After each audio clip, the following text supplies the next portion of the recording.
Mesdames et messieurs, chers compatriotes, bonsoir.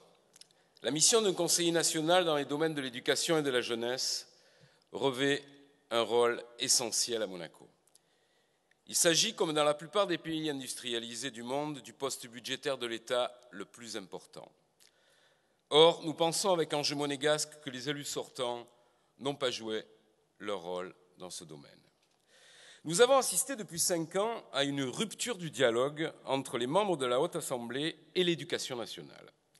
Les rancœurs personnelles et les déclarations sans retenue de certains élus sortants dans la presse, en comité ou en privé, ont écarté l'essentiel.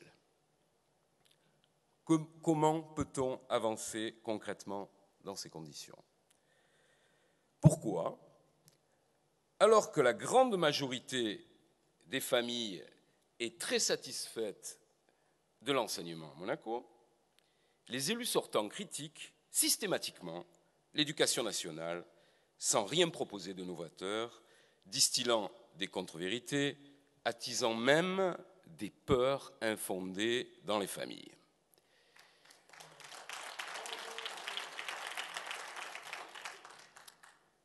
Il faut absolument que l'éducation de nos enfants soit au cœur des préoccupations de nos élus. Il est normal et naturel que la nouvelle loi sur l'éducation légalise et encadre les pratiques en matière d'intégration des enfants handicapés et pour la pratique des nouvelles technologies. Mais de là à vous faire croire que rien n'avait été fait avant, c'est un gros mensonge. C'est dénigrer le travail de tout un service public qui œuvre discrètement et efficacement à l'éducation de tous les enfants scolarisés en principauté. Ces suppositions ne sont pas acceptables. Notre système éducatif vise à l'excellence. Il faut donc se donner tous les moyens de pouvoir y accéder. Modifier, par exemple, l'article 1231, alinéa 6 du Code civil sur la responsabilité civile de l'enseignant aurait été un préalable judicieux à la loi sur l'éducation. Il faut savoir qu'à Monaco, l'enseignant ou le maître de stage est responsable civilement au même titre que les parents lorsqu'un enfant sous sa surveillance porte préjudice à quelqu'un. Cette loi a été modifiée en France en 1937, les autorités de l'époque la jugeant trop sévère. C'est depuis l'État qui se substitue pour la prise en charge du préjudice subi. Cet article du Code civil monégasque est un frein indéniable à de nombreux projets pédagogiques, voyages éducatifs ou sorties scolaires. Si vous nous faites confiance, nos objectifs seront précis, légalistes, et je vous promets que l'éducation et la formation de notre jeunesse, de notre pays, seront au cœur de notre projet, un projet durable.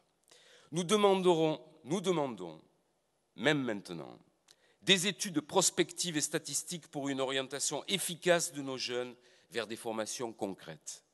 Nous encourageons le gouvernement à accélérer la formation ciblée de notre jeunesse vers les débouchés réels en phase avec l'économie de notre pays à moyen et long terme. Nous proposons le financement et des bourses d'études pour des échanges internationaux avec les grands projets universitaires. Nous exigeons du gouvernement une qualité de vie scolaire basée sur le respect, les rythmes, la santé des élèves et le droit des enfants à la différence, quelle qu'elle soit. Nous encourageons les stages, les études et l'ouverture de nos jeunes à l'étranger pour qu'ils puissent obtenir des armes à leur entrée dans la vie professionnelle et profiter de l'expérience lorsqu'ils reviendront travailler dans leur pays. Il faut sortir des mentalités obsolètes et démagogiques, ceux qui vous font croire que seul un passeport rouge vous garantit un emploi, vous mentent.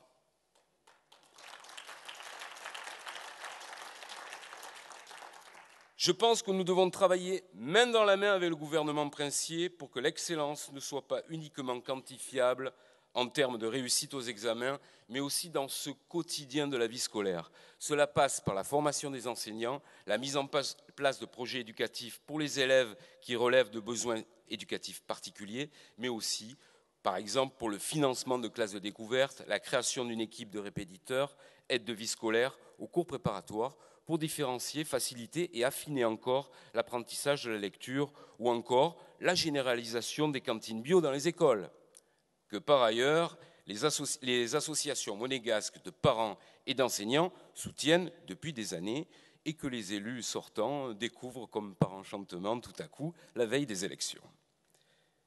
Vous constatez, chers compatriotes, que les femmes et les hommes qui se présentent sur notre liste en jeu monégasque ne sont pas des théoriciens et des intellectuels utopistes, ce que certains tentent de vous faire croire.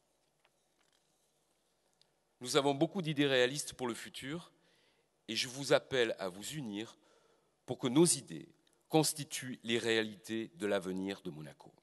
C'est un devoir de mémoire et une reconnaissance qui m'ont poussé à me présenter devant vous, devant vos suffrages, car je crois fermement que nos valeurs et les compétences de notre groupe, de toutes les compétences de ce groupe, peuvent dignement vous représenter au sein de la Haute Assemblée.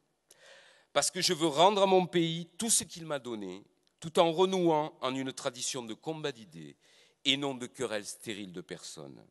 Si vous faites confiance à notre grand rassemblement, vous pouvez être assuré que je serai, comme mes colistiers, un conseiller de terrain.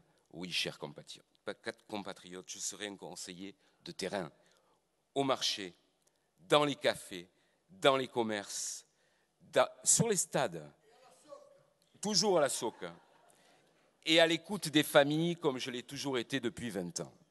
Je serai proche des associations, vous pourrez compter sur mon écoute à la rencontre des monégasques et des résidents.